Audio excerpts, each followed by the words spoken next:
자, 공정 위험성 평가 기법 종류 아까 제가 말씀드린 것 중에 해접하고 ETA, FTA는 시험이 자주 나와요. 그래서 뒤에 보면 이제 다시 또 세분화 시켜서 내용이 나옵니다. 그래서 44페이지 보시면 공정 위험성 평가 기법 종류가 나와 있습니다. 그래서 이 평가 기법은 정성적 방법과 정량적 방법으로 위험성을 평가하는 그 방법이고요. 우선 이제 기법에 대한 종류를 쭉 보시면 체크리스트법이 있어요. 체크리스트는 간단하게 체크리스트 만들어서 그냥 체크만 하는 거죠. 좀 어떻게 보면은 그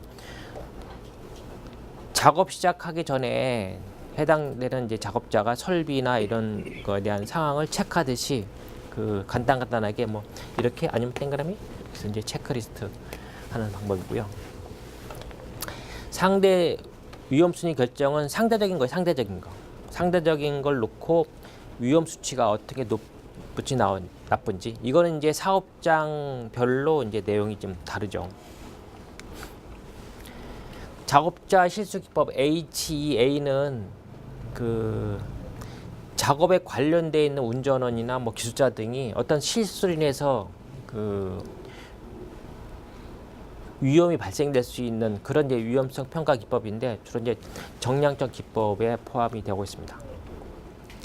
사고 예상 질문 분석 화리프법은 그 그냥 근로자를 상대로 해갖고 야 이런 거 했을 때 어떤 문제가 예상이 되냐, 어떤 위험 요소가 있느냐 이걸 이제 그 인터뷰를 하면서 판단하는 건데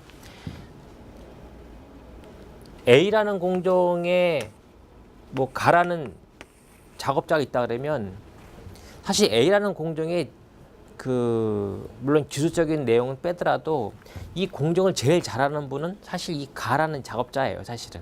그래서 이 그 해당되는 작업자로 하여금 예상되는 이제 그 문제를 발췌해 보는 거죠, 인터뷰를 해가면서.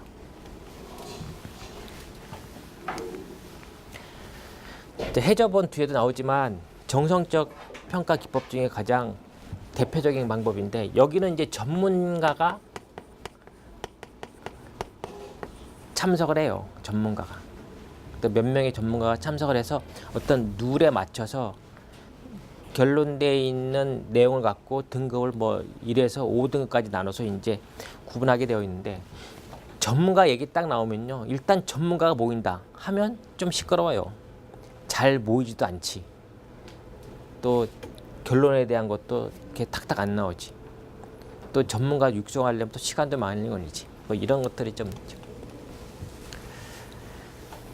뭐 이상 위험도 분석 이런 게 있고요. 그리고 정량적 그 평가 기법 중에 그 FTA가 있어요. 그 결함수 분석 기법. 이거는 주로 현장에서 많이 사용을 하고 있는데 얘는 결과를 놓고 원인을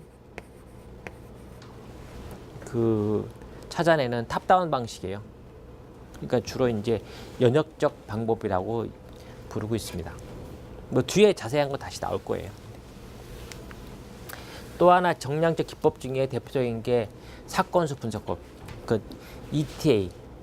이거는 이제 균합적 방법이라고 표현을 합니다. 주로 이제 일반적인 원인 인자를 놓고 어떤 게 돌출될 건지 이게 바텀업이에요. 거꾸로 밑에부터 거꾸로 올라가는 거죠. 주로 여기든 그 참석하는 해당되는 그 인력들은 주로 이제 엔지니어들이 많이 참석합니다. 설계자를 포함해서.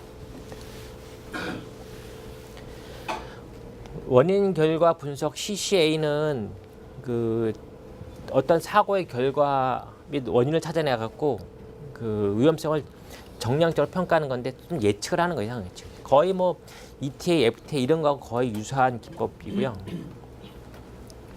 예비 위험 분석 PHA 이런 방법들이 있습니다. 이거 내용들은 이제 교재를 좀 보시고요. 그 제가 말씀드린 것 해접하고 ETA, FTA는 이제 뒤에 다시 나오는데 그 이유가 뭐냐면 주로 시험이 거기서 나와요. 거기서.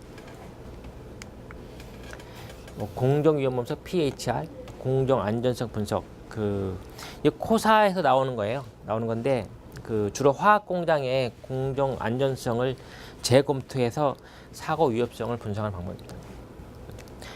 그 로파라고 해서 방호 계측 분석 기법이 있고요.